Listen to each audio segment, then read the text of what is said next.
Hey everybody, Kamar Yellis here. Welcome. This is the Finance Rebel Show, and today is Wealthy Wednesdays. As normally scheduled, we answer questions on Wealthy Wednesdays, and so this show is all about helping everybody increase their financial IQ, but at the same time, we try to make learning about money fun, simple, and plain. Because I know a lot of times people see money, think about money as a boring topic. And I get it. Sometimes it can be boring. But sometimes those folks, especially a lot of the folks that are in the industries, like to make it boring, like to make it this super duper crazy thing that nobody can understand, like it's chemistry or rocket science. And it is not. It's not. So hopefully everybody's got questions. I know I already have some questions, and I will get to those first. I already know what y'all want to talk about though. I already know. How do I know that? Because the crystal ball is clear today. The tea leaves are clear today. The tarot cards are in full swing. So I know y'all want to talk about GameStop. I know y'all want to talk about what is it? GameStop. What's the other company that jumped today? AMC. What's the other company that jumped today? Urban One. So all these companies have jumped today, and everybody is like gleeful, like running around because they think they were able to take down a billionaire. So if y'all haven't seen my latest video that's on YouTube, you should have watched it by now if you was really rocking with me like that. But videos up there just explaining everything that went on with GameStop, ticker symbol GME, GameStop, again, ticker symbol GME, with, the meteoric rise that it's jumped over 15% in the last month. Yesterday, it jumped over 100%. Today, it jumped another 100%. But people are watching. The streets are watching, folks. So nothing happens forever. I think a lot of this is going to start to slow down, and they're going to have to find a new victim. So let's get into it. I want to go over a couple of the questions that I got in advance. Let me see if I can pull them up on the screen. I got one from Instagram previously. Let me see if I can pull that up. And I got another one emailed to me from a YouTube viewer. Mid-Atlantic's on Instagram, and he says, "Thanks for the budgeting info last Saturday." My pleasure. I hope you got something out of it. I hope everybody got something out of it. Sadly, we still have to pay attention to the basics, folks. We're not so fly and so thorough that we can just walk around and just do all the sexy and fun stuff and not worry about the basics. There's a lot of us that are not tuning in to the basics. D-Hop 120, how are you? So we still have to focus on the basics. So I think this Saturday we'll probably do another iteration of budgeting. Not exactly sure which way I want to take the angle. If anybody has any commentary, any suggestions for this Saturday show, which is every Saturday at noon, right? Every Saturday at noon, we do Wealthy Conversations. Let me know what you would like the topic to be. Sometimes I get them all laid out, nice and smooth and very organized and then other weeks like this week, things are hectic. Clients want stuff. I need money, so I have to give the clients what they want, right? That's how that works. This idea that you never have a boss is a fallacy. Everybody has a boss somewhere, somehow. You got to answer to somebody.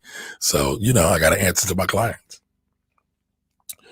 Mr. Gussabrew, I think that's how you say it, Gussabrew. I hope I'm not saying your name wrong. But welcome. How you doing? So like I said, I want to pull up something real quick. I want to go over the questions.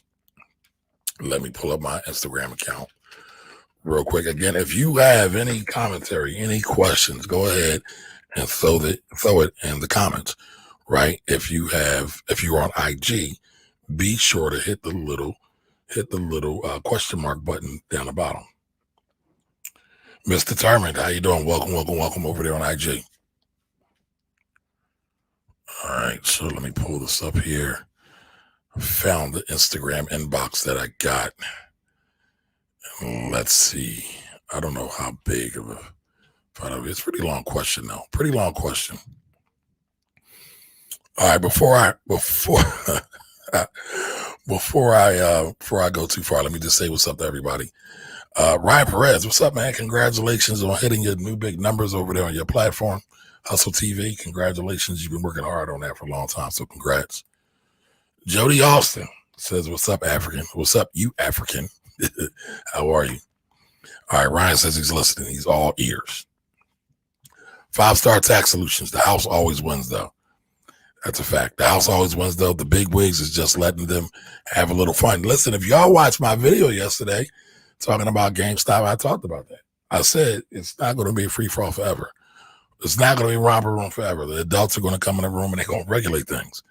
They're going to get the switch out and they're going to start giving out some whoopings.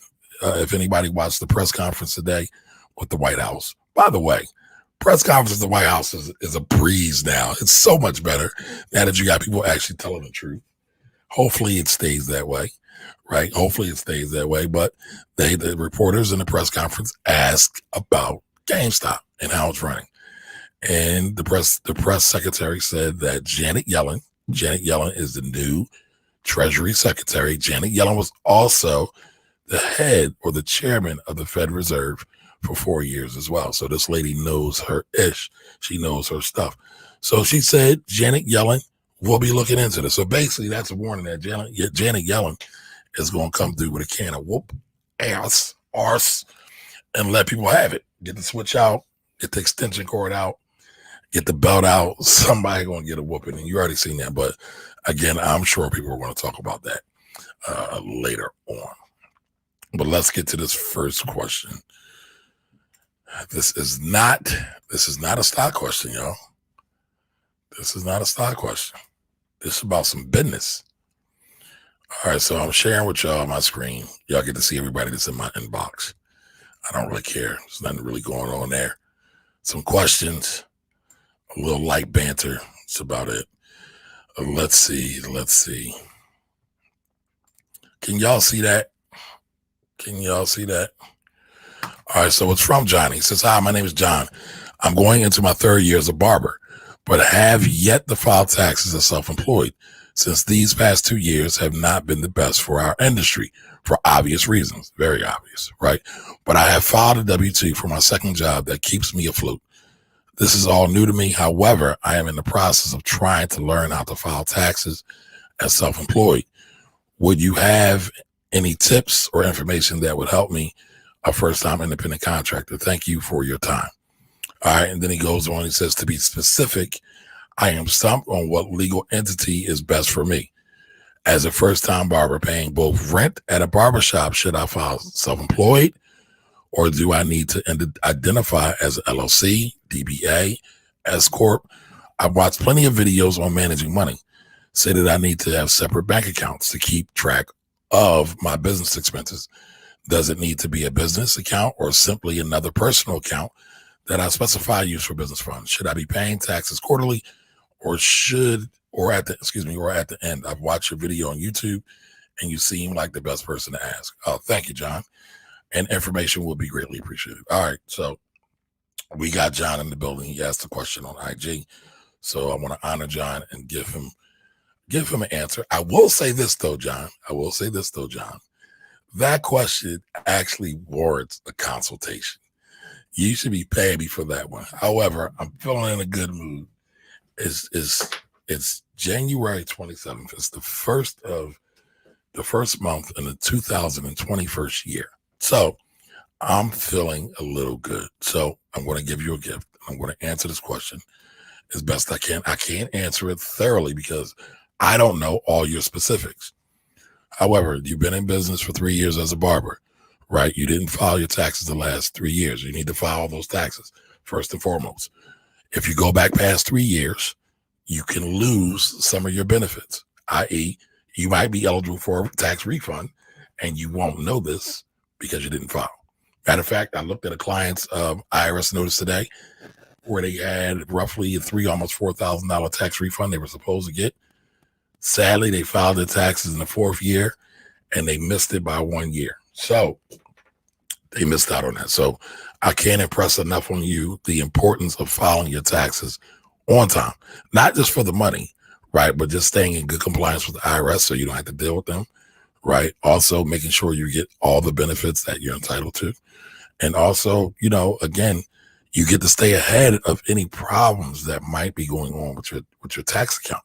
You want to stay in front of that. You want to stay in front of that, okay? So he hasn't filed his taxes in the last 2 years, okay? And has done his best. All right, it hasn't been his best, but I have filed a W-2 for my second job. Okay, I'm sorry. I read that out of place. All right, so you filed, but you didn't file for your business. I would say you might want to consider getting or doing an amendment, because if you just started the business, you might have some expenses that might make you get a bigger refund. But you got to run the numbers. You got to do an analysis. All right. And so if you want to learn how to do taxes or self-prepared, listen, people do taxes all the time. TurboTax, any of the other stuff, people make great mistakes too. You're a business owner. I would suggest you pay a professional that you know, like, and trust to prepare your returns for you. However, I'm not going to act like doing taxes is rocket science either. It is not. All right. However, you don't get the benefits. Like, cutting hair is not rocket science, but I can't do it.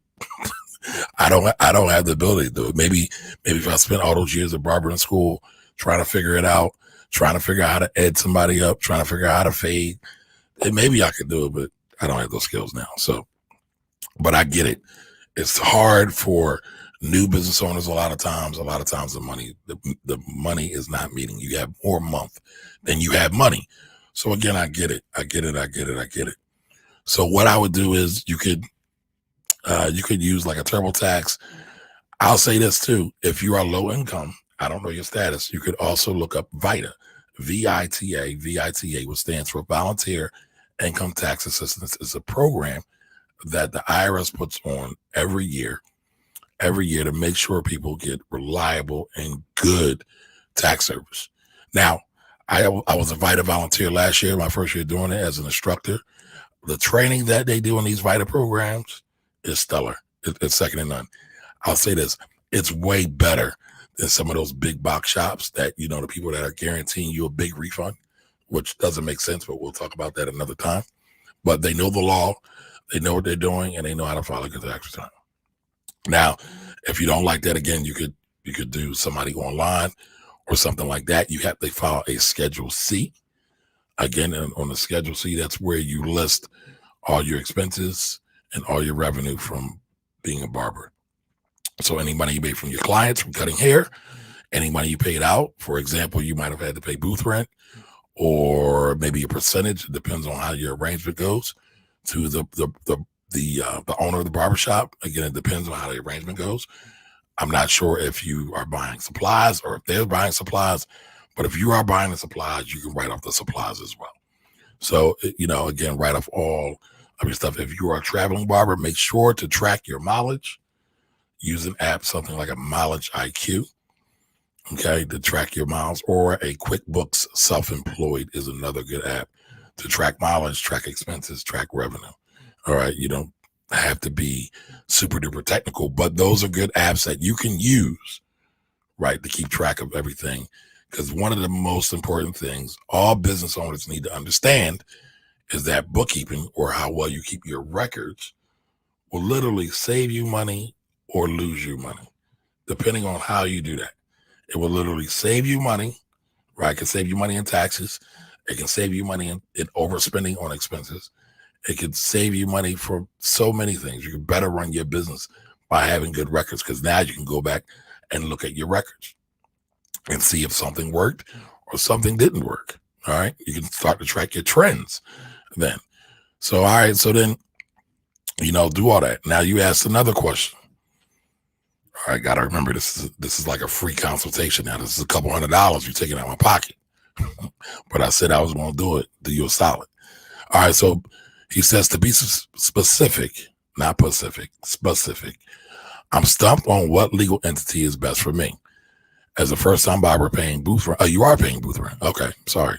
Booth rent at a barbershop. Should I file self-employed, or do I need to file? So listen, a lot of people don't realize this. A lot of people get caught up in the hype. A lot of people watch way too much social media memes and videos. And I know I happen to be on social media right now, so you can include me in that mix. Everybody doesn't need an LLC. Everybody doesn't need an S corp.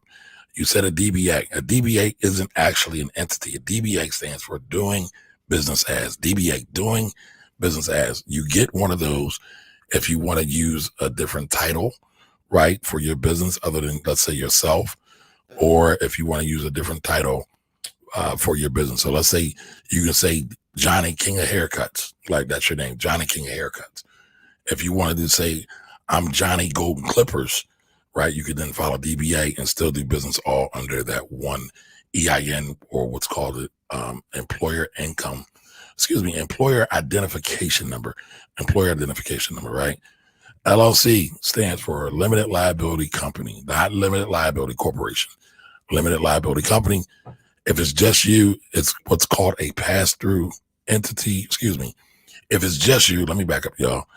If it's just you, it's considered a disregarded entity by the IRS. It is, however, recognized by the states, right? So IRS really doesn't care about LLCs. States do. LLC helps to protect you, helps to protect your limited liability. By the way, I am not a lawyer. Sometimes I play one on social media, but I'm not a lawyer. All of these things we're talking about now are definitely legal topics. So you should actually talk to a lawyer. However, I've been doing this for over 20 some odd years. So I've kind of gotten the lay of the land a little bit. However, this is not investment advice. This is not necessarily business advice. This is me just sharing with you what I've learned over all the many, many years. Everything on the show is for education and entertainment purposes. Only. All right. So again, when you think about LLC, limited liability company, for you as an individual, they're going to tax your money as a self-employed person 9 times out of 10. However, you brought up the term S corp. You can become an S corp, or you can choose to be taxed as an S corp, but more than likely, you should probably just be self-employed, unless there's some other things that I do not know about. I would suggest you look at being a self-employed person. Again, I don't know all of your information and your entire situation, but from what you gave me just now, I would say that it's probably best to be self-employed. Look at reducing your tax liability as much as possible. Look at getting a retirement fund in your business as soon as possible. That's one of the biggest tax savings you'll have. And do great record keeping. All right. So that's all I got for you today, Johnny. If you have anything else, feel free to hit me up or inbox me. But I might have to charge you for the next one. All right. So before I get to the next question answer, just want to say hello to everybody. I didn't get to everybody. Don Johnson is in the building. Hey, John. So Don says GameStop divided by AMC equals $40 Waffle House steak. Yep. I ain't mad at you. Ryan says, thank you. Yes, sir. Thank you. Jose, what's up, Jose? How you been? Adrian, how you doing?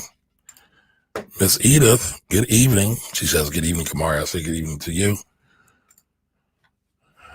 Stephen O'Clain says, I have a dump truck company and I have a few properties. Do I start a company for the real estate?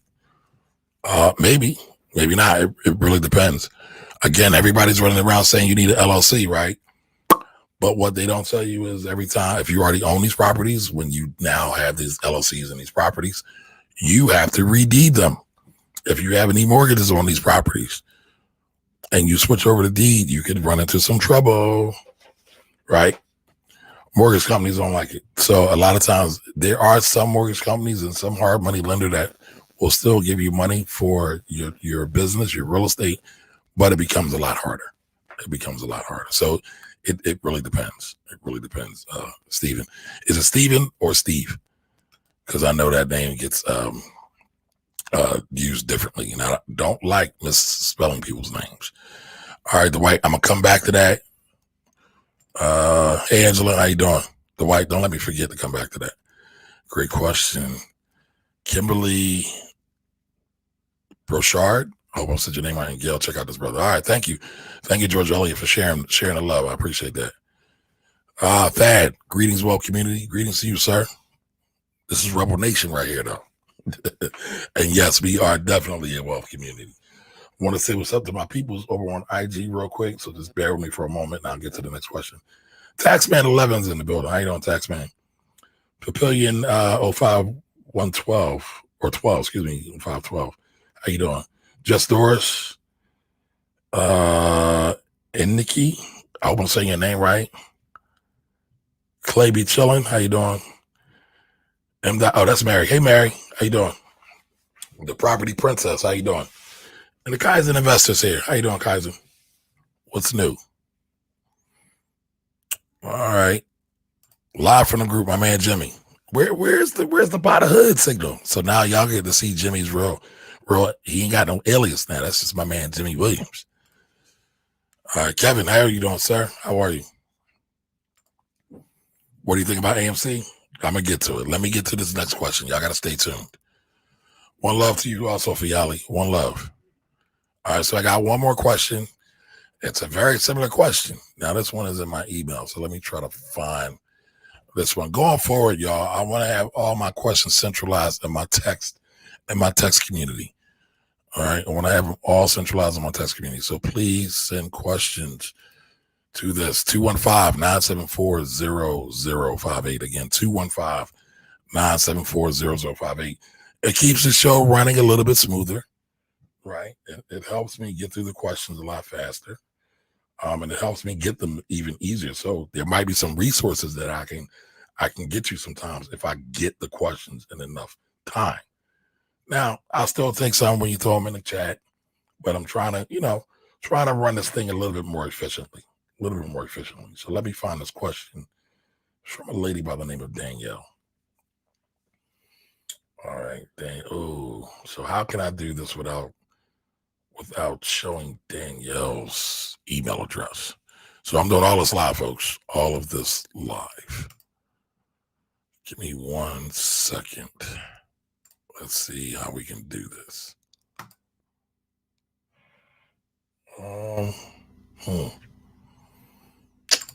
Give me 1 second, because now I'm thinking about it. I started running my big mouth too fast because I also have other emails that are exposed. So this is what I'm going to do. Give me 1 second. I'm going to copy and paste the question, and I'm going to throw it into a Google Doc. And then from the Google Doc, I will share the comment and question so I can protect the innocent. You know, there's a lot of goofy people out here that like to email people, call people, send all kind of pics. The lady be telling me all the dirt, y'all. It's a lot of weirdos out here, sadly. It's really, really sad. It's like, have you ever had a girl before? It's sad to say, I think most say no. But, well, not most, a lot. A lot say no. But it's a young lady, so I want to protect her identity. I'm not sure if she's watching tonight. All right, so give me 2 seconds, folks. 2 seconds. All right, there we go. Glad I'm good on my feet. One problem don't stop the show. Lamont Harris, how you doing over there on IG? Welcome. All right, so got the question up. All righty, so let's see. Let me blow that up. Can everybody see that? Chime in and let me know if you can see it. I just blew it up some. All right, so it says, evening. First of all, thank you. Thank you so much for your helpful video. I hope you don't mind me using the email address you posted to ask a follow-up question. No problem at all. That's why I put it up there. I'm also in PA. If y'all didn't notice, I'm in PA. I'm from Philly, y'all. I am about to start a position which will be paid by 1099. How do I pay PA state taxes? Are they also paid quarterly, or can they be paid at the end of the year? Where do I make payments? I'm assuming they go to Harrisburg, as you mentioned. I'm having a hard time finding the information. All right, so I got you. Harrisburg is a little tricky because Harrisburg has all these different daggone addresses. All right, and it says, what is PA state rate? What I found is 3.07%. That is the PA state rate. That's it. You did great research. All right, so we got that there. All right, we have that there. And so let's talk about it real quick. Where did it go? Give me 1 second, y'all.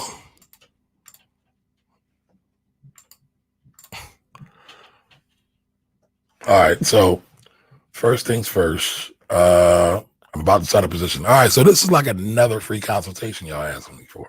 I hope y'all appreciate this value. If you do appreciate this value, do me a favor. Like this video. They help me fight the algorithm. They help me fight the man. I've been dropping a lot of good videos lately, y'all. And I've been getting some accolades, but I ain't getting good view count. I'm not sure why.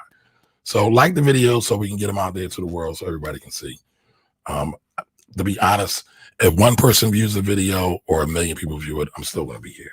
So I don't do it to be seen. I do it to be helpful. All right. So you got the state number, the PA state number. So that is the tax rate in Pennsylvania, 3.07%. All right. And so you're going to be a 1099. So guess what? Ding, ding, ding. You are a business person or a business owner.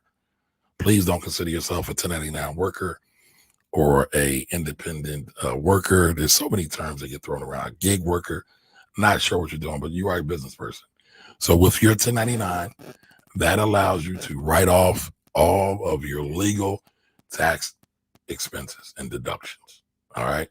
Also means you have to file all your information from your 1099.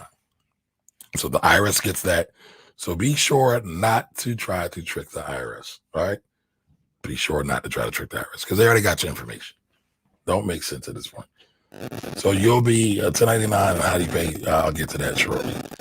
Are they also paid quarterly or can you pay taxes by the end of the year? So yes, you can pay taxes by the end of the year. However, if you make, I want to say the number is $2,000. If you wind up owing more than $2,000 when it's time for you to file your taxes, you will get penalized. It's the estimated payment penalty. It's not a lot, but who wants to pay more than what you need to? So I would suggest you do estimated payments. Now, the IRS suggests you to pay them quarterly. I suggest people pay their estimated payments monthly. Why monthly?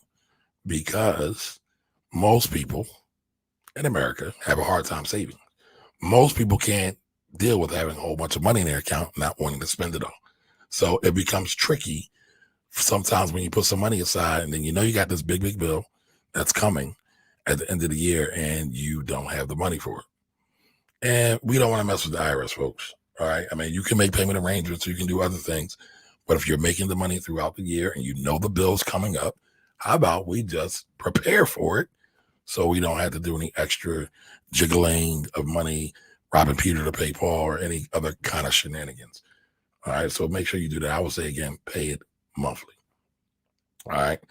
And so it says, where do I make payments? So there is a beautiful website that I don't get paid for. Oh man, I'm drawing a blank. I'm drawing a blank, people. I'm drawing a blank on the website, and I recommend this website all the time. Give me 1 second. So you can pay the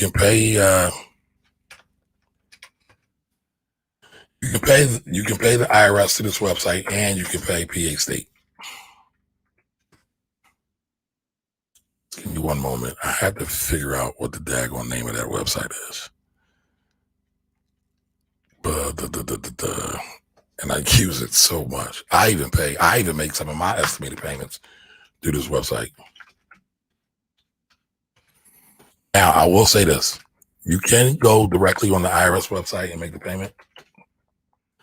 Sometimes the IRS makes it a little bit hard to pay to accept payments from people, but you can do it there and it won't have a fee. This website does charge a fee. Give me 2 seconds. Going to good old Google. That's not it. That's not it. That's not it. That's not it. Oh man. I am drawing a blank here. Are any of my tax friends? Dwight's the man. Love you, Dwight. Official payments. Thank you. Officialpayments.com. If you go to officialpayments.com, you can not only pay your estimated payments for the IRS, you could also go in and make your estimated payments for the state. Again, there is a fee, but it's pretty simple. And I will say this. I've been advising people to make payments via the website because the IRS has so much mail, so much unopened mail, right? So since they have so much unopened mail, it's like 3 million. They have like over 3 million pieces of unopened mail in tractor trailers. Literally, that's what an agent told me when I was on the phone with them. I've been telling everybody to just pay online. Now, I do know some clients, or I do have some clients who mailed the check in. They mailed the check in and it got cashed in like 3 days.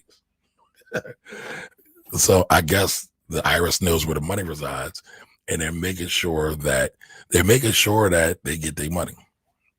Go figure, right? I guess that's a good business practice, but I wish they would be a little bit more judicious in things. Like they're still sending out notices that have already been resolved because they're still in the system. But so you can send out a notice and still take people's money, but when it comes to collecting money, you're fine. I get it though. I get it. The IRS has been impacted by COVID just like everybody else. So thank you for that, Dwight, my brother. We've been friends for many, many years. Dwight, you always got my back, bro. I appreciate that, and I appreciate you immensely. All right, let's say hello to a couple more people. TPF Rodney over there on IG, welcome. Thanks for stopping. Thanks for stopping in. Mr. Malik, what's up, cousin? How you doing? Nisi G, how you doing? Gary Drake 3, what's up, man? How are you? Ozzy Renee and J.H. Grail, how are you? Welcome, welcome, welcome. If anybody has any questions, right, this is Wealthy Wednesdays. This is the segment of the Financial Rebel Show where I answer all your money questions. Taxes, stocks, insurance, business, real estate, anything money-wise is on the table. You can ask the question. So the white says, ask me how I know. I can't do that. I'm not doing that. You try to trap me. All right, so 2 questions out of the way already. I know we got some. I know y'all want to talk about what's going on in these stock market and social media streets. All right, we got to that one. 3 questions answered. I forgot about that one from Steven. All right, so Dwight says, short squeezing by this Reddit group and the millionaire dude is scary to a basic investor like me. What are the early signs of these types of movements? All right, so Dwight, I just put out a video talking about GameStop. Put it out yesterday. Talking about GameStop, talking about all the shenanigans that are going on in the markets, because these are all shenanigans. These are all pump and dump scenarios, in my opinion. Like everybody's applauding it, everybody's loving it, but I don't think it's that fly. I don't think it's that fun. I think it's going to cause problems, which we're already seeing. It's going to cause problems, which we're already seeing, and somebody's going to get hurt. Somebody's going to lose some money. I saw an account from a Reddit group where a guy showed he had like, it's either 50 million or 10 million bucks due to all this pump and dump schemery going around with GameStop. So I hope any of you who made money with GameStop that you are taking profits, because White House has already came out and talked about this, right? Said Janet Yellen's coming out with her big stick and she's getting things together. Some of the Reddit servers or some of the Reddit groups have been shut down, like Wall Street Bets. The Wall Street Bets Discord server has been shut down. They're putting the clamps on this. And I just saw right before I went live here that Wells Fargo advisors are not allowed to sell or buy or trade any GameStop, any AMC, because they're recognizing that these are all pump and dump. It's all shenanigans. Now, many people in the Reddit group say they're sticking it to the man. They're sticking it to the short sellers and the hedge fund dudes. Okay, whatever. But, I've talked to some of these folks. A millennial today on Facebook, I got tagged on. Somehow I wound up on somebody's post about this. And a millennial today said, you don't have to worry about profits anymore.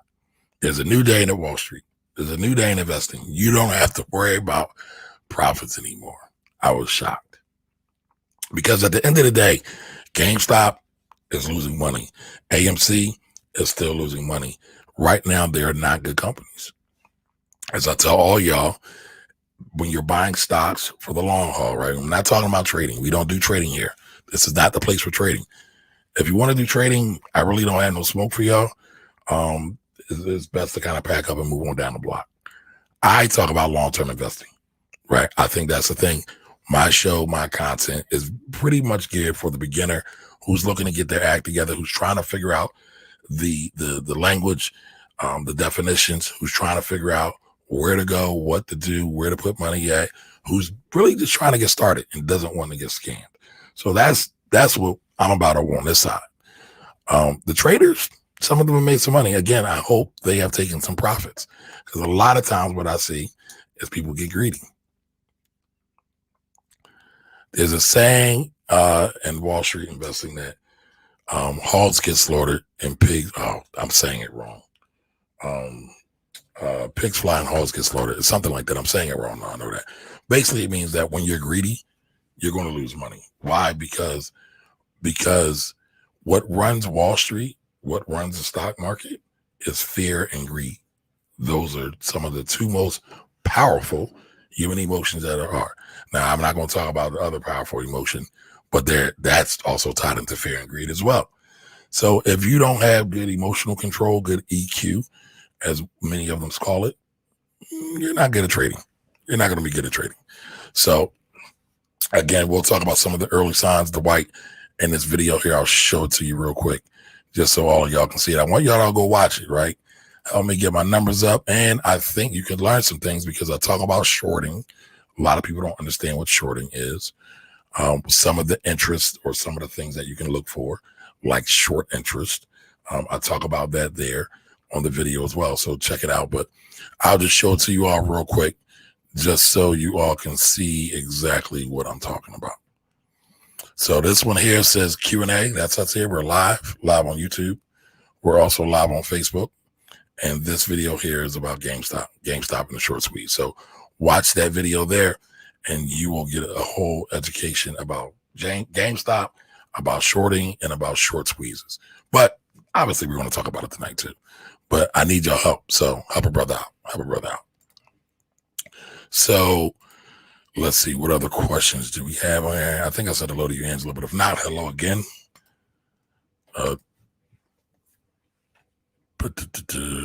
Let's see. What questions do we have?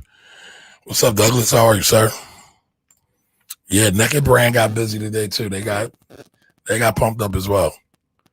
Definitely got pumped up as well. Remember, I am broadcasting live on Facebook, Instagram, and YouTube, folks. Facebook, Instagram, and YouTube. So let me say hello to everyone. Listen, while we're waiting, share this with somebody. Share this with somebody who is looking to increase their financial IQ, who's really looking to learn about money, who wants to take control of their finances, because they know once they take control of their finances, they know life will be a lot easier for them. All right. So Malik said, where would I go to get minority business grants? I don't know. That's a good question. I'm not a super duper big fan of grants for businesses, but I would look at the state level. I would just Google minority grants as well. I mean, there are a lot of grants out there. Don't get me wrong. There are a lot of grants on there. Let me see. Matter of fact, Facebook had a grant for minorities. A lot of major corporations had grants for minorities. I know Verizon recently had one for minorities. Look up LISC. LISC. They have a lot of grants for minorities as well. All right. So live on Sundays. Welcome. He is Ron Williams. How you doing, Ron? Kiana Beasley. I hope I said your name right. Martin Waring. How you doing, brother? How you been? Trolio. I hope I said your name right. Lolo. How y'all doing? Tanya. My man, tax man came through for me. Pigs get fat, hogs get slaughtered. That is the saying, y'all. I don't know why I'm forgetting everything. Listen, I've been adjusting my diet, so I need y'all to pray for me. I haven't had any meat in about a week. I've been eating all vegetables, and I dropped about 9 pounds. Hi, son. Yeah. The son's coming to get trash, y'all. All right, so again, this phrase is prophetic, in my opinion. Pigs get fat, right? Pigs get fat because they eat everything. However, when you're a hog, you're usually overweight, obese, like as it relates to a pig, and you can't do a whole lot of movement. Now, I'm not talking about the ball hogs or the wild boar, because they're hogs too, but just regular hogs, right? Pigs get fat, hogs get slaughtered. Don't forget that. It means don't get greedy. Stop being greedy, as DMX said. All right, China Sweet 5, how are you? Malik says, thank you, sir. All right, I guess I got your name right, Keanu. Let me know if I didn't. All right, so let's do this. Y'all want to talk about stocks? Y'all want to talk about the shenanigans that's going on in the market with GameStop, AMC, Naked Brand, Urban One? I saw somebody say today, let's buy Urban One for Black History Month. That's a big no. That's a big fat negative. We're going to talk about that. We're going to use Urban One as an example of shenanigans that happen in the market far too often. If you go back, and I'll pull the chart up shortly, but if you go back to June, right, there was this whole thing about buying black, helping black-owned businesses because the Rona had just started, and so people said, let's buy Urban One. And for y'all that don't know what Urban One is the black-owned radio station started by Kathy Hughes. Shout out to Kathy Hughes, a visionary icon, black woman, super duper legend, right?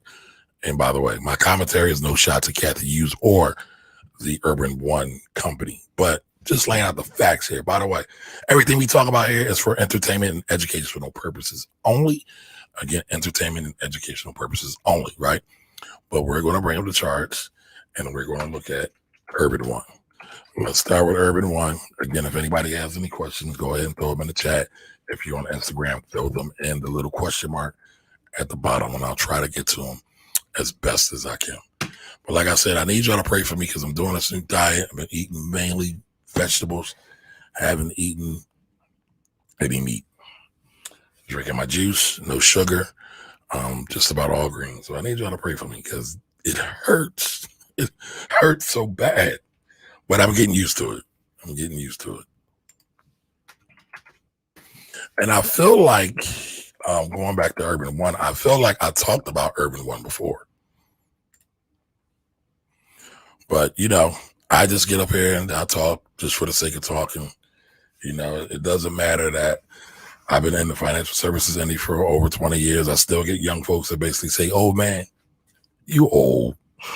You don't know what you're talking about. You're behind the times. You lost your step. Maybe I have. But I do know this. This is one thing I know, is that money rules, right? I always tell y'all cash is king, even more so than credit. Money rules. And if a company is not making money, it will not be a stock for too long. It's going to get delisted. It's going to get booted. It's going to be out of here. All right. That's just business 101. Again, we are buying businesses when we buy these stocks. We are not buying stocks, so to speak. Again, and this is for long-term investors. All right. So Tawanda, how are you? JP, how are you? T Duckworth, how are you? Dapper Debonair, how are you? Welcome over on IG. All right. So Kevin, we're definitely going to get the Naked Brand. Again, thank you to the White for telling me about official payments, or reminding me about official payments when you need to pay your estimated taxes for the federal government, for the IRS, and for any state that you live in. By the way, folks, tax season is starting later than it usually does. So I got a little bit more time. Tax season is not starting until February 12th. Why did IRS push back tax season? Because tax law just changed and they need more time to get everything in order so they can start accepting tax returns. All right. Oh man, the Early Life Project is in the building. Shout out to my man Marvin over there. Listen, go check out Marvin's page or YouTube channel. Just did an interview with him. We had a good old time over there. The Early Life Project is on YouTube. Also, the Early Life Project is also on Instagram. So go follow his page as well. Good evening to you, Tawana. Mitchell Lovin, how are you? I hope I said your name right, bro. Yep. All right. Right. Tiffany, how you doing, Tiffany? Welcome. Nana, how are you? Karan, yo, how you doing? All right, did I have any more All right, Fiali says check the SBA and they will direct you if any grants are available. All right, so Fiali says regarding the minority grants, he said, excuse me, y'all, that was rude. He says check the SBA and they will direct you if any grants are available. But there's also, again, some state sites, some corporate sites where you can find stuff. All right, I'm going to come to that. Mark Smalls, how are you, sir? Kevin. We'll talk about that, Kevin, as well. What's the difference between, yes, Adrian needed thoughts and prayers, but what's the difference between Urban One, which is UONE, and what's the difference between Urban One, UONEK? All right. You tired, Tiffany? Hey, listen, y'all don't have to stay here just for the sake of me. Health is wealth. Health is wealth. A lot of us need to unplug from social media and take a nap. I'm one of them. A lot of us need to unplug from social media and take a nap, y'all. Listen, I know there's all these sayings out there saying that, you don't need sleep, or sleep is for the poor. The wealthy don't sleep. That's a lie. Those are all lies. You need your sleep. Health is wealth. Health is the real wealth. When you don't get enough sleep, your body does not function right. What difference does it make if you have $1 billion and your body's not functioning right? Take time for yourself. So if you feel like you need to take a nap, take a nap. I ain't mad at you.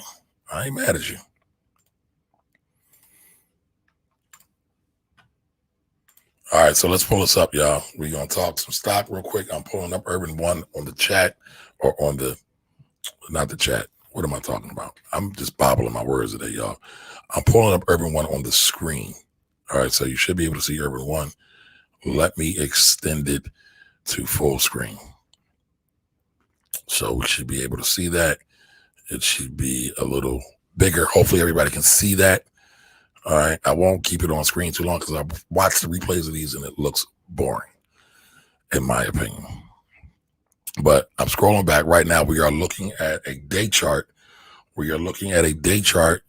On my screen. So my apologies to everybody on Instagram because you can't see the screen. I don't have the technology to do that yet. But everybody on Facebook and YouTube can do this. You could always find my page on YouTube. It's just Kamari Ellis. And you can find my page on Facebook at Kamari Ellis, the Finance Rebel. All right. So I want to go back again, looking at Urban One. Again, Urban One. And when we saw this really pump up, we saw a jump. I thought it was June, but it looks like it was September. So back in September 25th, we saw Urban One go from $3.69. It opened $3.69, and it closed that day at $6.56, folks. 71% increase. So they pumped that up. All right. And so you see, we got it for a couple days, right? Couple days. You know what? Let me go back. I feel like I'm missing something. Yeah, there we go. I didn't go far enough back. It was June. All right. So scratch all that I just said, y'all. Ignore everything I just said. Let's go back to June. Again, June 15th, 2020. Again, June 15th, 2020, when we were in the throes of Rona. Nobody knew what in the world was going to go on. And everybody was running for the hills because they thought the world was coming to an end. However, a lot of people got the idea that, hey, let's help Black-owned businesses. Not everybody knows that's been rocking with me for a while. I am a Black business advocate. I'm a Black wealth advocate. I'm always speaking about promoting Black-owned businesses and speaking to the benefits of Black-owned business as it relates to the Black community, right? But there's nothing about buying a stock after it has already launched, unless there's like a secondary equity offering that helps a business. Okay. So let's look at this. June 15th, Urban One was $8.38. $8.38. So forget about what I said before. And you know what? I'm messing up, y'all. Y'all got to forgive me. So Urban One, again, back on June 15th, 2020, it opened at $2.18. That's what I wanted to really get at. It opened at $2.18, It hit a high of $8.38, right? It increased that day by 255 percentage points. So Robinson, how are you? K. Robertini, I think that's how you say it. Welcome. 255.43% to be exact. That's how much it jumped. Sounds like what? Sounds like GameStop a little bit, right? Then the next day, it went up even higher, another 315%. Went up another 315%, okay? It opened up at $6.77, and then it closed at $27.19, folks. We've seen this before. We have been here before. It's not new. It's nothing new under the sun. Then on June 17th, Urban One dropped by 53%. Dropped by 53%. BR Motor, how are you? 54 Dragonfly, how are you? Welcome, welcome, welcome. Everybody, somebody on IG do me a favor. Type in Wealthy Wednesdays so I can put it in the chat. Wealthy Wednesdays live money Q&A. All right, so again, June 17th, dropped 53%. It opened up at $22. It closed at $12.71. So again, we have seen this before. There's nothing new under the sun. All these pump and dump schemes, whether conscious or unconscious, whether intentional or unintentional, they've happened before. All right, so then the very next day, June 18th, stock opens up at 9:30 that morning at $10.60. It then closes for $25. 96.7% gain. 96.7% gain. Then the next day, it opens up. This is what's called a gap. For anybody that's looking, it's called a gap. It's a gap up. Opened at $40.75. Right, but then it fell. So it fell that day by over 45%. Now, we see what happened on June 15th. June 15th, it jumped by 255 percentage points. Again, from $2.18 to $6.54. Now let's go to the high. Let's go to the high. It hit $54 at the high, which was June 19th. $54. Now let's just go down because I don't want to bore y'all looking at this for too long of a time because I know y'all might get bored.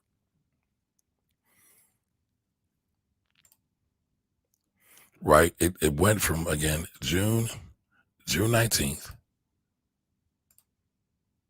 And then let's just go like a couple months down the road. Just a couple. Let's just look here. What day is this? September 25th. How much is it? It opened that day at $3.69. So we see all these market spikes. We see these people that like to go in and jump in on a whim, on an emotional prayer, right? We see it all the time, y'all. This is not new. These millennials think that they're doing something. You know how all babies always think their parents aren't cool, but they don't know just how hard their parents really partied when they were unencumbered by babies, how much fun they had, how cool they were, right? So this is what we've seen again. Like I said, the dude told me today that I don't know what the hell I'm talking about.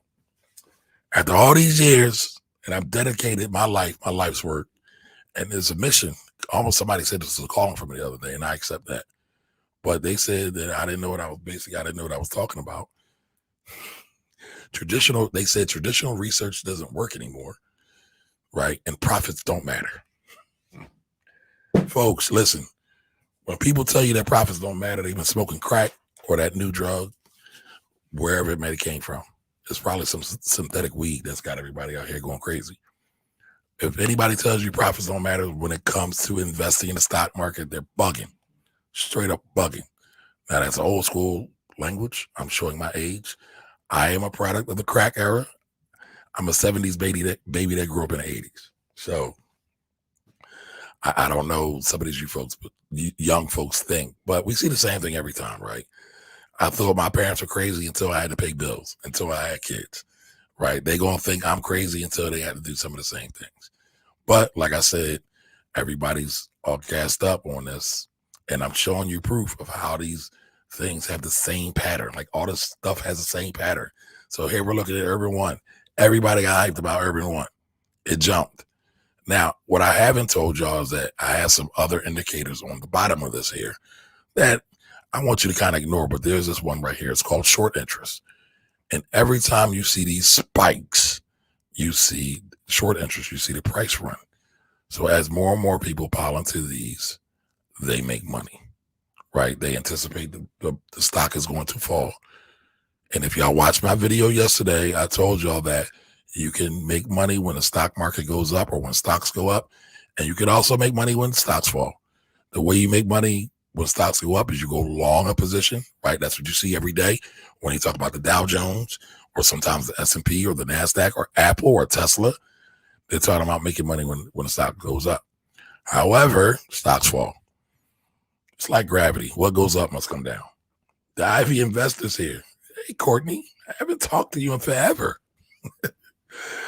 Miss Ang 76 is here. Amina 45 is here. My man, the tax man 11 just hooked me up. Appreciate that, sir. So I can pin that comment. Again, welcome everybody to Wealthy Wednesdays. This is the segment of the Finance Rebel Show where we answer your money questions. Shay Renee 215, how you doing? Welcome. All right, so y'all seen this, right? It was up. Again, Urban One was up to over $50. And then, just a couple months later, it's at $3. Closed at $7, a little under $7 for the day. Now I had a great day that day. It also ran up 25%. But let's look at what's happening now, right? We come to January 4th, and I'm just picking dates arbitrarily. There's no rhyme or reason, y'all. This is all the top of the dome. The stock opened at $4.25. Damn, Playboy, where's the Hummer at?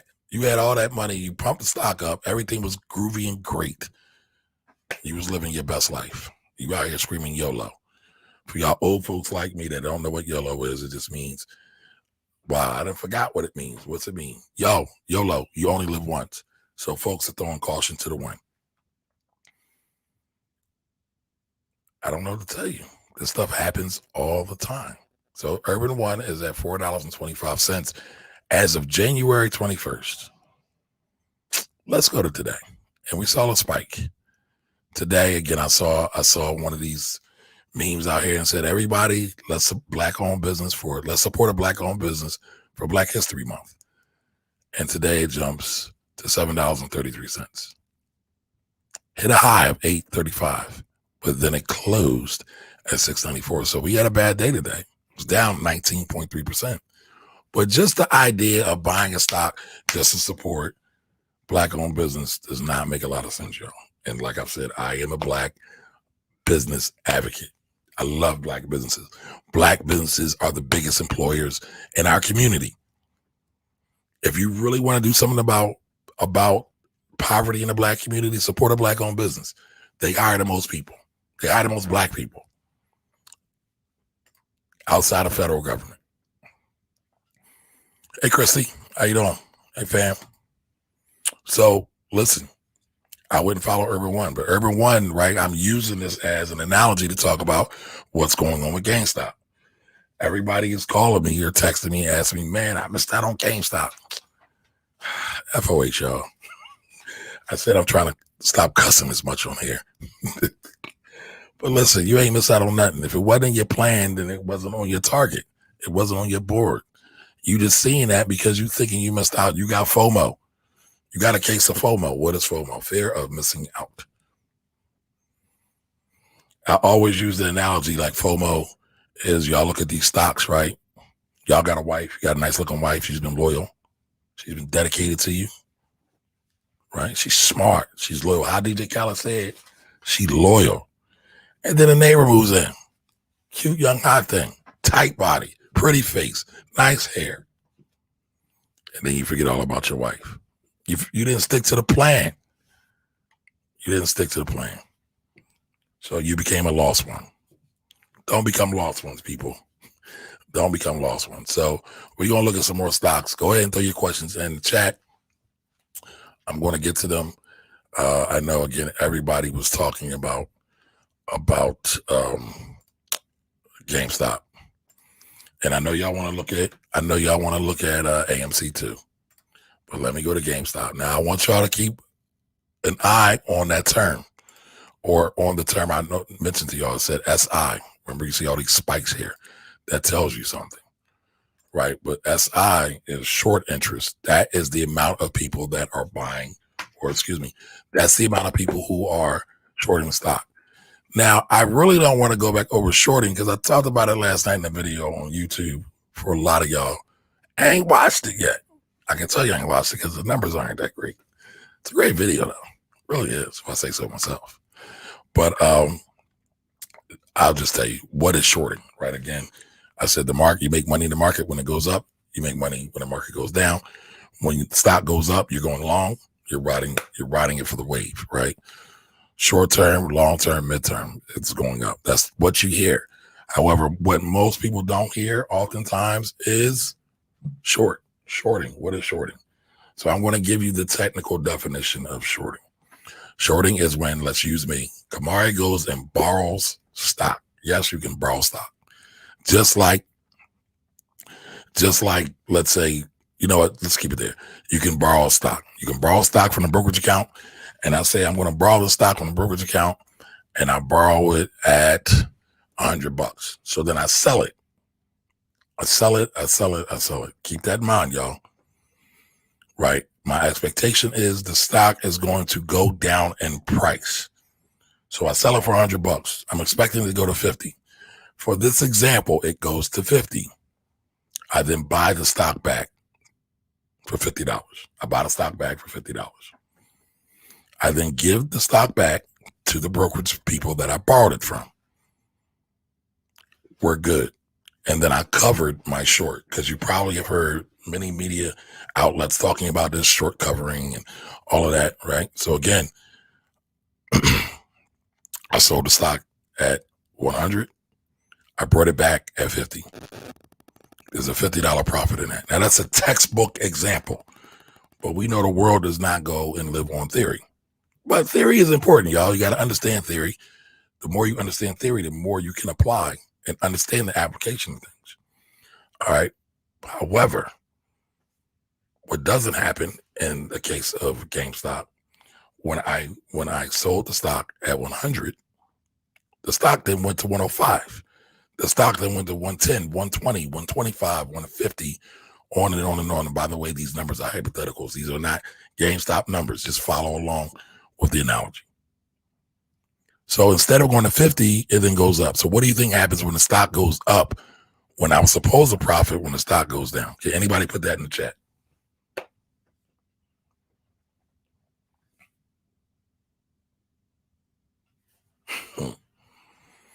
Walgreens has a new CEO. Absolutely. Shout out to the Spelman alum, Miss Roz. Can't remember her whole name, but I know it's Roz. But let's stay on topic. Let's stay on task. Let me get through this first. So what happens? Somebody put it in the chat. What happens? I'm shorting the stock. I sold it at 100. It's now at 125, 130, 150. Well, guess what? I have to now buy it back. So now I'm buying it back at 125, 130, 150. I'm short 20, 30, 40, 50 bucks. It's not a great thing. Well, and that's a great point. Wait till it goes down, right? You can. But Steve hit it.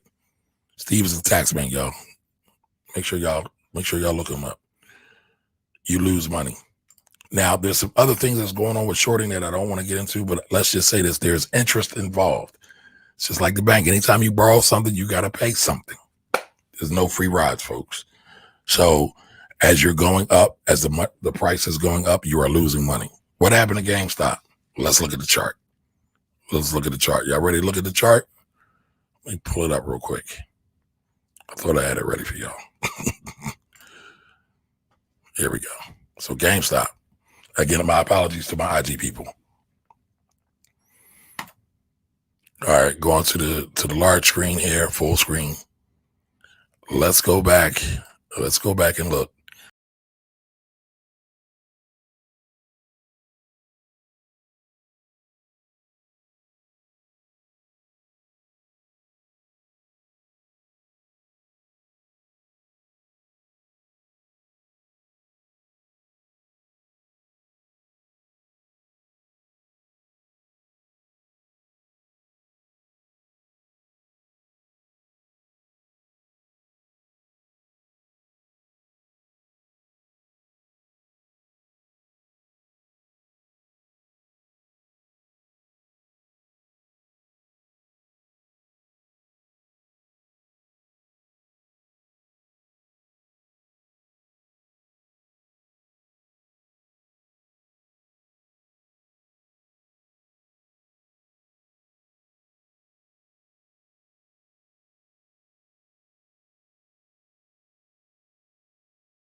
All right, my bad, folks.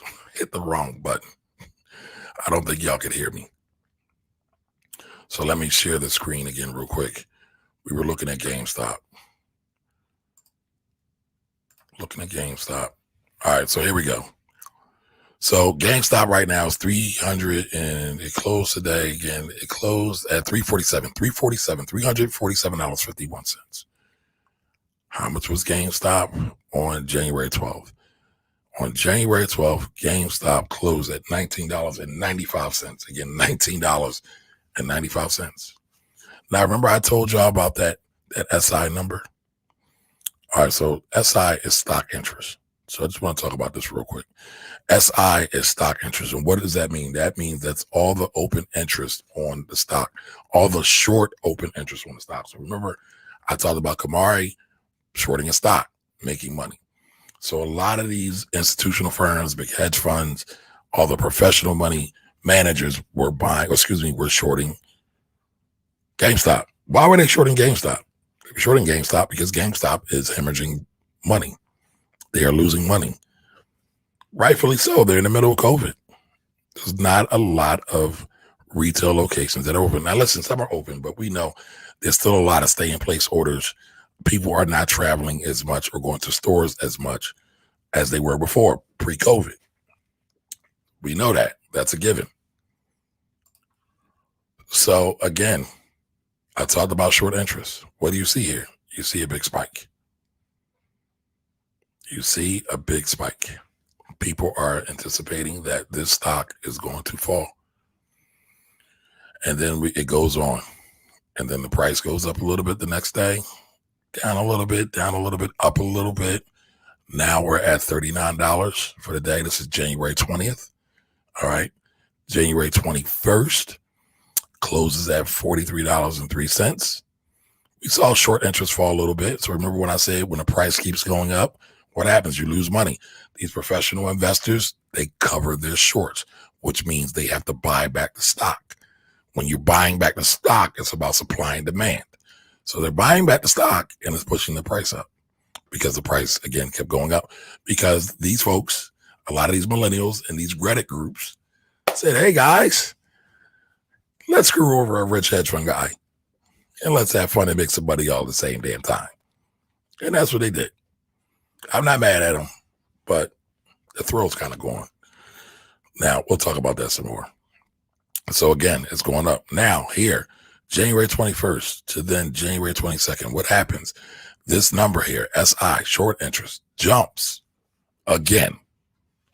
Stock goes from $42.59 to $65 for a gain of 51% for the day. So it's up. Made money. Short interest starts to fall. Now, I was talking to some folks yesterday on the show. Shout out my man, ERJG, who has the Black Billionaires Club. He'll bring me on from time to time. I need to get him on over here. But we talked about it. And some people were unsure if people were covering the shorts. Well, we know today there was an article about people covering the shorts. Melville Capital covered their shorts. So again, the shorts went against them. They had to buy the stock back or else they were going to continue to lose their shirt. They brought the stock back, price jumped more. Now, yesterday, January 25th, 2 days ago, January 25th, stock fell a little bit, but it opened up at $96.73 and then it closed at $76.79. So it dropped about 18% that day. 18% that day. Took a little break. Next day, January 26th. By the way, there's still a lot of shorts open. Everybody didn't cover. Everybody didn't sell their stock. Stock opened up at $88.56. Stock closed at $147.98, up 92.71% on the day. This is unreal, right? There are people out here that made a boatload of money in 3 or 4 days. Didn't do a penny of work, no labor, no nothing. I'm not mad at them. All right. Then the 27th today, stock ran up another 134 percentage points. Opened at $354.83, and then it closed at $347. But it jumped. That's again, remember I was talking about that gap. It gapped up. It jumped. Made a lot of money. Now we are here. Who else? Who else decided to gap up and jump? Let me see if. Let me do this, y'all. I want to do some comparisons. Let me see if I can do a comparison. Let's see, AMC. Everybody's talking about AMC. Can everybody see the screen? All right. Y'all let me know. Now, and like I said, you don't want to wait till it goes down because you're going to lose more money. And as you're losing more money, the brokerage accounts are calling you and saying, where's our bread? Where's my chicken? Where's my money? So, and you have to pay interest on that. So it just piles on and piles on and piles on. All right. So Karan said he took profits from AMC yesterday, grabbed it for a few months. Okay. And was planning on holding it long. Smart man. Guess who Karan talks to, though, y'all. But no, I can't take credit for that. I wouldn't have brought AMC. I wouldn't have brought AMC with y'all's money. Again, I don't see it as being a good business right now. It's losing money. Nobody's going to the theaters. So let's see here. It's not giving it to me the way I want it. This red line right here is AMC. Again, I don't know if y'all all can see that. But AMC is following a very similar pattern as GameStop. Short interest isn't the same. But AMC is losing money too. Another business that is not profitable.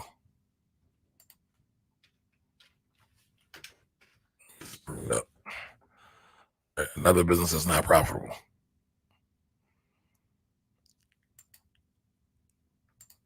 And give me 1 second. All right, there we go. So look at AMC. Remember I told you about short interest? Just jumped. So what happens sometimes is they call this a short squeeze. People will short the stock. The stock will go in reverse motion. The stock will, instead of falling, the stock will go up, right? And that does not work well for the shorters. Makes them lose money. Makes them lose big. It's an issue, right? So that's why a lot of this happened. But like I said, nothing lasts forever, folks. So what you're looking at here, and all the Reddit people were saying they're having fun and they're doing their thing. This is market manipulation. It's a crime. Oh man, what am I trying to say here? It's a charge. You can be charged for breaking the law. I know they don't care about that because they got the bag, and it's a gray area. But now that now we know it's been orchestrated. It's a law. The SEC does not like disorderly markets. They want order in the markets. They want it to run smooth. Why do they want it to run smooth? Well, one of the biggest advantages the United States has over the rest of the world is the stock market and a pretty stable legal system, as long as you're not a black person getting pulled over by the cops, right? But for when it comes to business and other things like that, it's pretty good. It's pretty good. If you disrupt the market, it disrupts everything. It's a problem. And the government's not going to allow that to happen for too long. I know everybody thinks they slick. I know everybody thinks they're smarter than everybody else. I know everybody thinks they are the smartest person in the room. But people, that ain't how it works. That's not how it works. So let me grab this real quick. All right, Kevin Garland says 2 things. So are you saying don't buy Urban One, and you never explained the difference? Thank you for reminding me. I know the difference is the voter. They're different class of stock. One has more voting shares than the other. Let me try to answer that question for you. So, Urban One Class D is UONE. UONEK. So excuse me, UONEK is Class D. And I'm sure, let me see.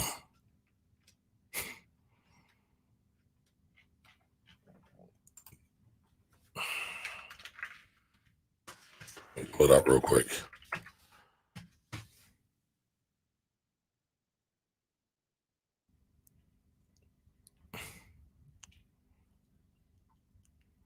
Let me see. That's interesting.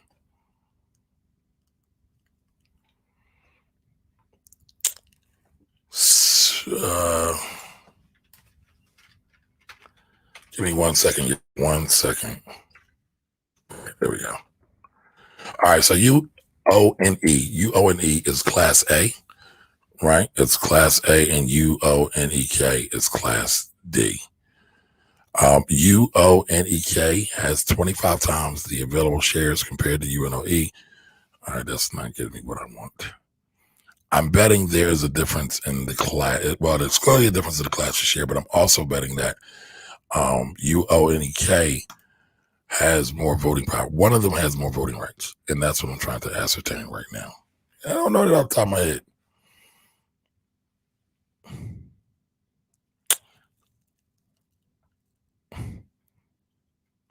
So, Kevin, I can't find that quickly. But there are two different class shares. One has more voting rights than the other. I will find that and do that. I will answer that question for you. Let me write a quick note. UNOK, UONE. I think this is the first time I've been stumped on the show. And it's not really stumped. It's like a half stump. So I don't know it all through and through. All right. Let's see. So let's look at, again, AMC again. Let's pull that up. Let's go to the big screen. All right. So January 15th, Dr. Martin Luther King's birthday. Don't y'all forget it. It's not on the holiday. All right. On Dr. King's birthday, AMC was $2.20. It opened at $2.20. It closed for $2.33 that day. All right. I need y'all to keep all these mental notes. Next day, January 19th. This is actually Martin Luther King's holiday. Market's not open on that day though. So that looks weird.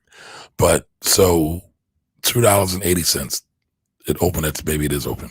$2.80. It then closed at $3.06, right? Up 31%. January 20th. Opened at $3.29, closed the day down, $2.97. So it went down. Now we see it start to run. Now, guess what? We are also seeing short interest start to run. It is now at $19.90. $19.90. Talk about a meteoric rise. So AMC jumped 300% because it gapped up. Right. So over the last, so let's say from, what was it, $2 on the 15th, it was $2.20. And today it was $19.90. Can anybody factor in or figure out that rate of return? Can anybody put that in? Now, if you can figure that out before I get the answer, I'll give you one of my Finance Rebel t-shirts. By the way, for all of you who are owed a Finance Rebel t-shirt, they're coming, or sweatshirt, they're coming.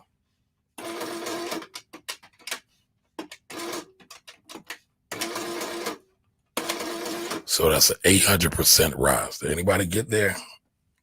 Anybody beat me? Benny Blanco, how you doing? Hey, Jasmine, how you doing? What do you mean by don't forget about my wife? What about my wife?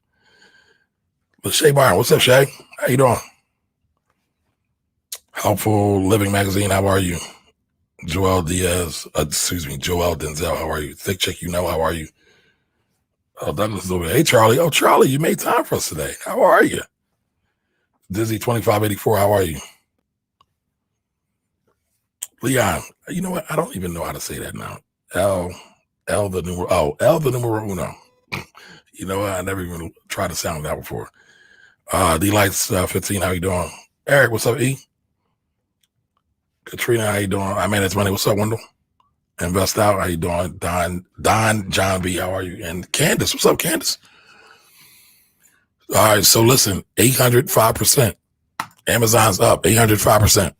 These are not normal conditions, people. This is not normal. It is funny business, and it smells fishy. All right, so did anybody get the number before I got to it? Now here. All right, so proud of Reddit. Time for little guy to win against Wall Street, but they're not little guys, right? They got all y'all for. It's not a little guy. Y'all think this is cool.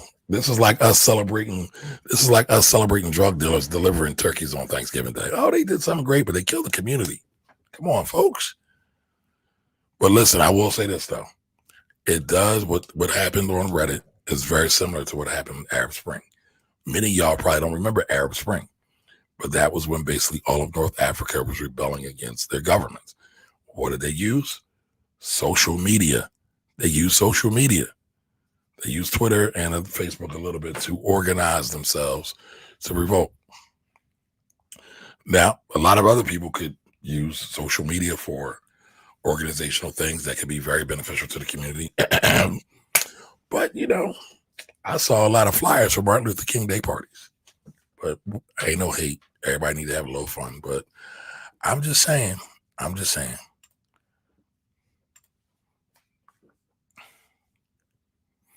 right, so here's a great question, because I talked about this in my video yesterday, right? I was one of the only people talking about the SEC.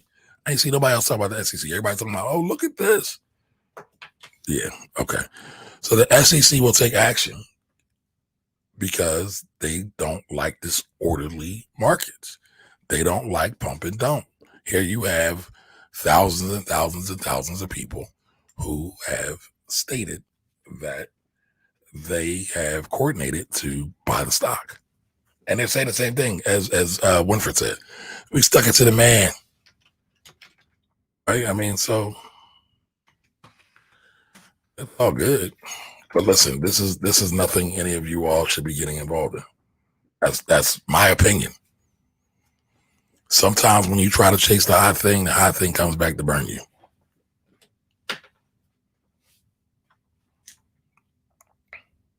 I'm trying to find. There was a meme out there that was hilarious. Several memes out there that was hilarious. Talking about the Reddit guys kind of sticking it to the man. Like sometimes it amazes me that we be so concerned about sticking it to the man, and the man's still gonna be all right. Focus on yourself, your family, and your community. Get that right. Man can't do nothing about that if you do it right.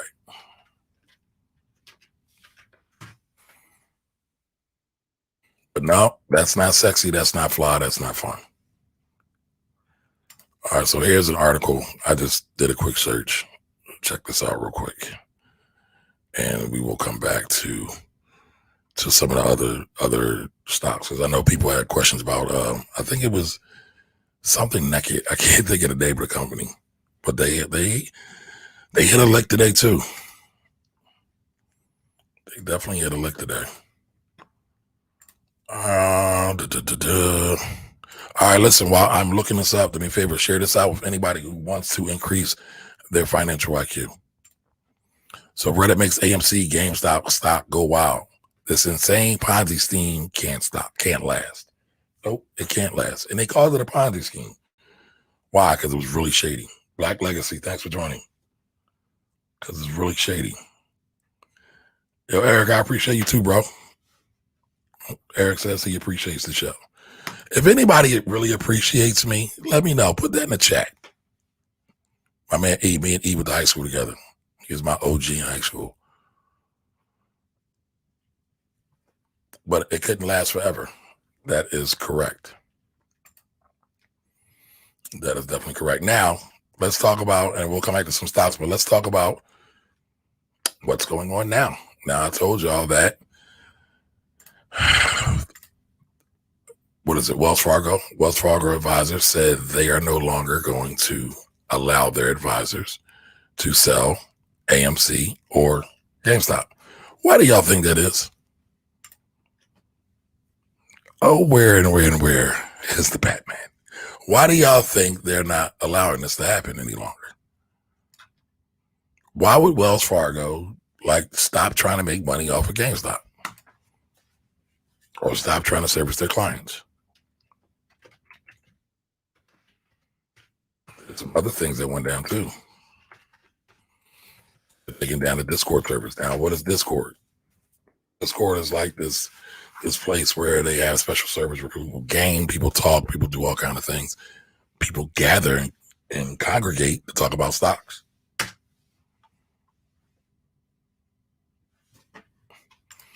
So between Discord and Reddit, they were organizing.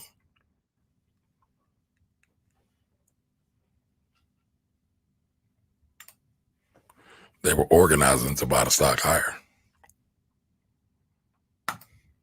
Now, I just saw something I didn't realize before. I'm going to show y'all that too, real quick.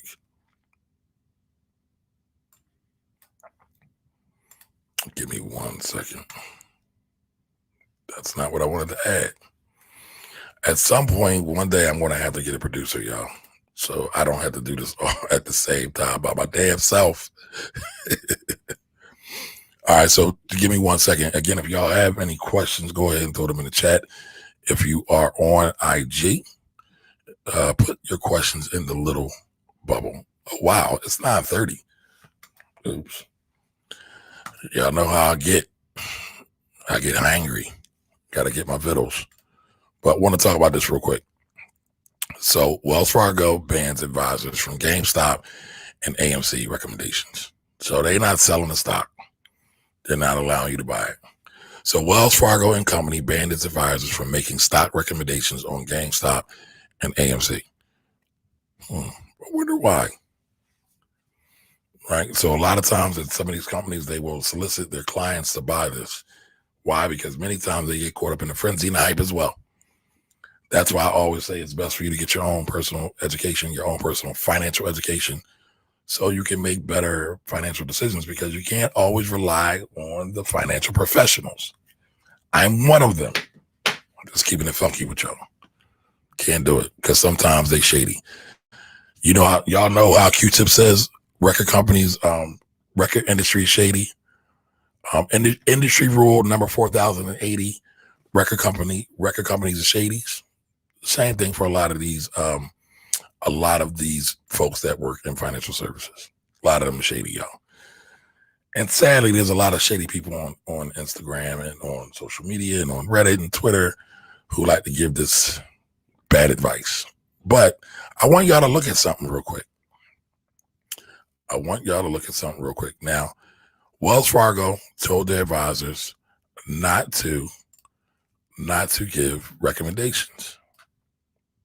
I wonder why they did that. Wonder why. Can anybody guess why they did that? Anybody got a clue?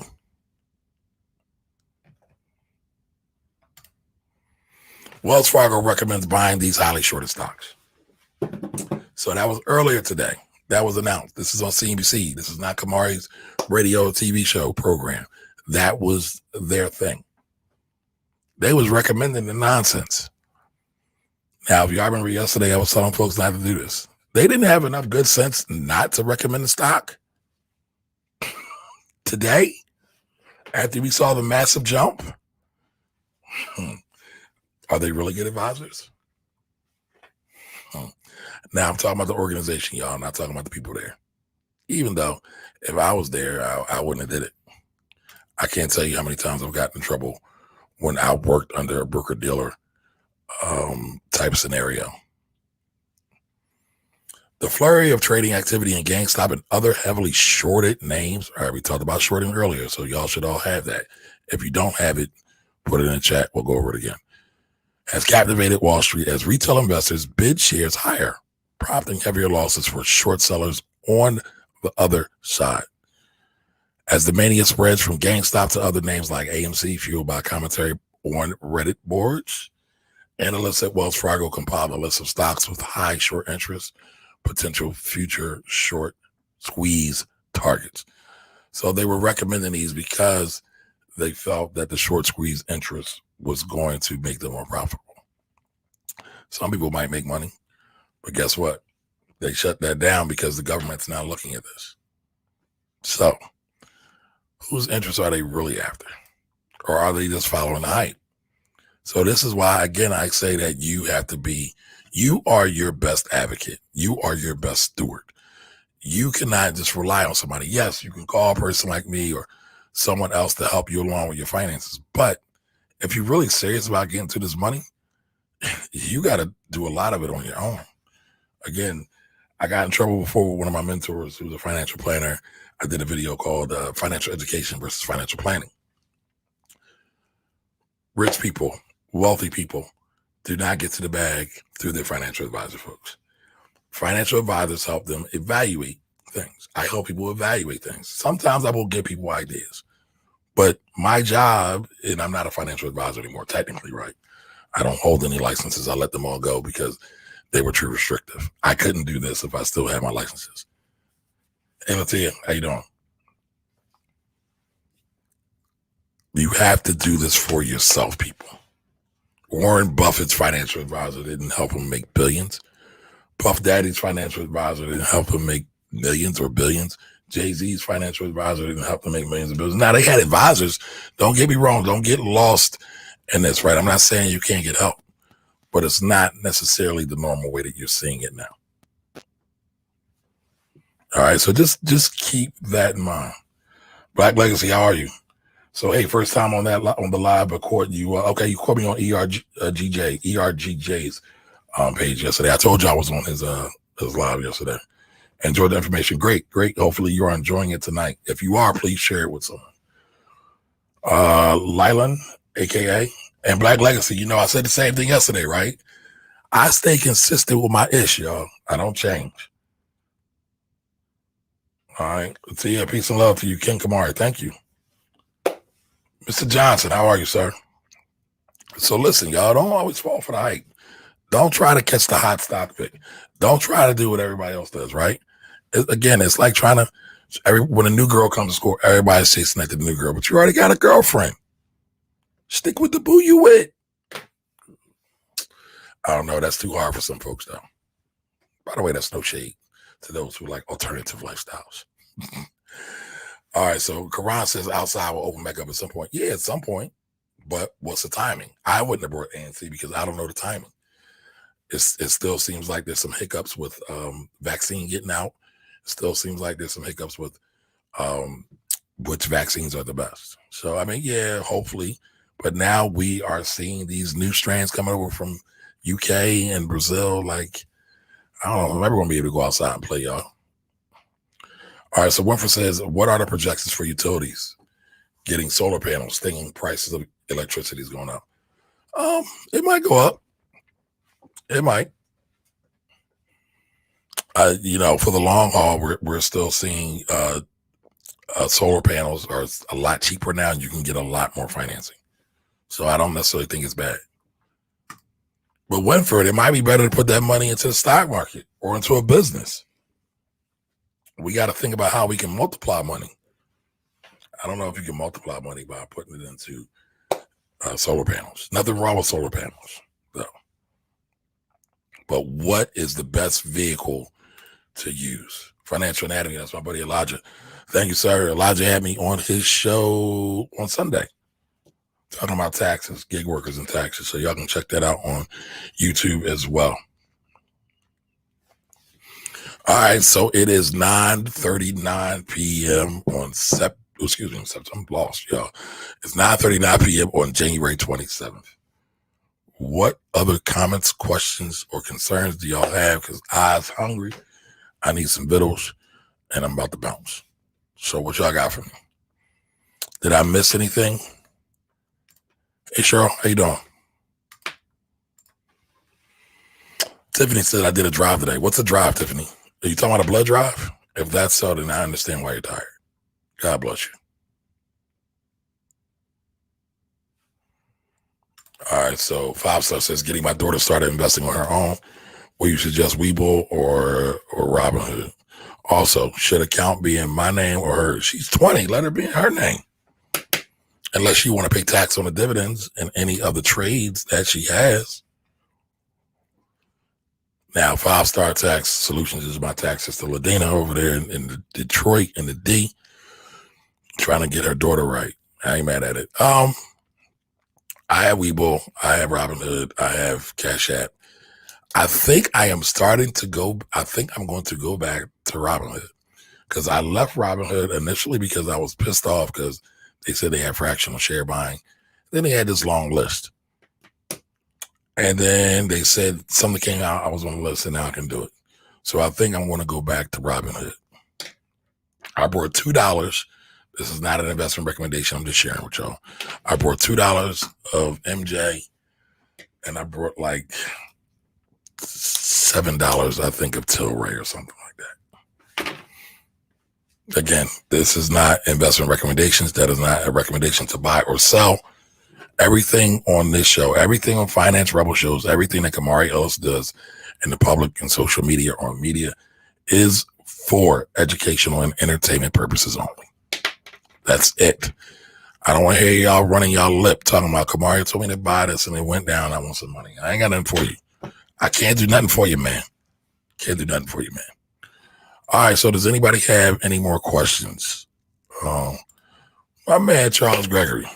It's another one of my FLC brothers. So I got 2 FLC brothers on me today. I got Eric on and I got Charles on. All right. Let's see. Oh, this jumped on me again. Dang it. All right, so here we go. How does the SEC take action? All right, so I kind of answered that question, but the SEC can take action by pressing charges on people and launching an investigation.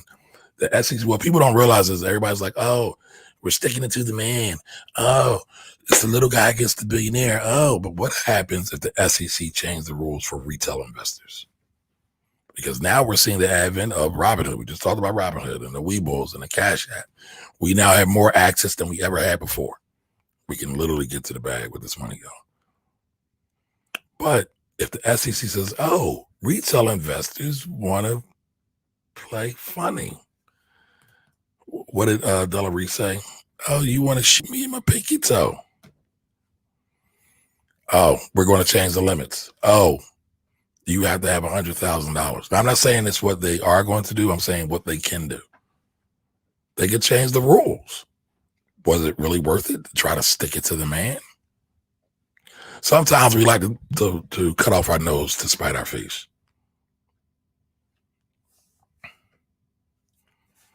All right, so we got a question on IG as well. All right, so Amina45 says, if what goes up must come down, is buying a put on GameStop a good idea? Well, Amina, I looked at the puts yesterday, and the put premiums were through the roof on GameStop. I think they were a minimum of $300 a piece. My blood ain't that rich. I'm cool. I'll find something else to buy. I don't need to jump into the frenzy and all of that. Yeah, I don't need it. I'm cool. NC Road to Dorman. I think I owe you a shirt. Lionel 2x2, how are you? So I don't think it's worth it, especially if they have to adjust. But the SEC can do an investigation. They can try to pinpoint the people. Don't think they can't find you just because you're on Reddit. There is no anonymity, right? Everybody can be found. Privacy is a thing of the past. It's gone, folks. We are living in the digital age. Big Brother is watching. Don't ever forget that. So all these Reddit folks that think they're anonymous and they could do things with these weird, screwy, goofy screen names, think they can't be found out. They can be found. So they can launch an investigation. I'm not saying they are, but they could. Again, if this continues this way, if this keeps continuing to market, something's going to happen. Something is going to happen. All right. For sure, big homie, the queen and I do. All right, my man. Thank you, Kevin. Appreciate you as well. Oh, man, y'all appreciate me. I'm feeling the love. Karan says they don't want no more smoke. All right. To burst the potential bubble. Absolutely. Financial Anatomy says, nicely said, there isn't any magical advisor that will dismiss you from, right. There, right. Thank you, Financial Anatomy. Y'all follow Financial Anatomy on YouTube too. Nicely said, there isn't any magic advisor that will dismiss you from financial responsibility. That is correct. All right.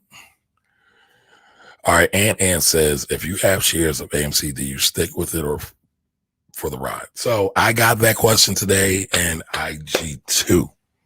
What did I tell the person? Again, this is not investment advice. I think the person had like 4 shares of AMC. I said, sell 2 and let the other 2 ride. We don't know what's going to happen. But at least you get back some of your gain. I think the person bought around $4, y'all. $4. And AMC was at 20. So that's like a 300, 400, or 500% increase. Now, ideally, you know, I would have told them to buy more, but who knows where AMC is going to be. Rather lock in the profits. Nobody ever went poor from taking profits. All right. All right, Winfrey says, turning 50 soon, so how much more can I save for retirement? You can save a lot more. It's whatever you want to do. But, you know, retirement isn't the end all be all. Do you want to just retire? Do you want to travel the world? Do you want to accumulate wealth? I mean, there's a lot of things you can do when we talk about maximizing your money and your funds. All right, so anybody else? Shaw89, how are you? Smoker's Remorse, how are you? Thanks for joining. Trying to say your name. Is that Ernie's Creative? How are you? Welcome. All right, folks, listen, I appreciate all you hanging out with me tonight. It's always been good. It's always been fun. It's always fun. Y'all know I'm here every Wednesday at 8 p.m. talking about this money, talking about taxes, talking about stocks. Remember, February 12th is coming. Tax season is about to begin. Do not wait for the last minute to get your tax documents in order. Do not wait. If you have a tax bill, start to pay on it now. Do not wait. Do not delay.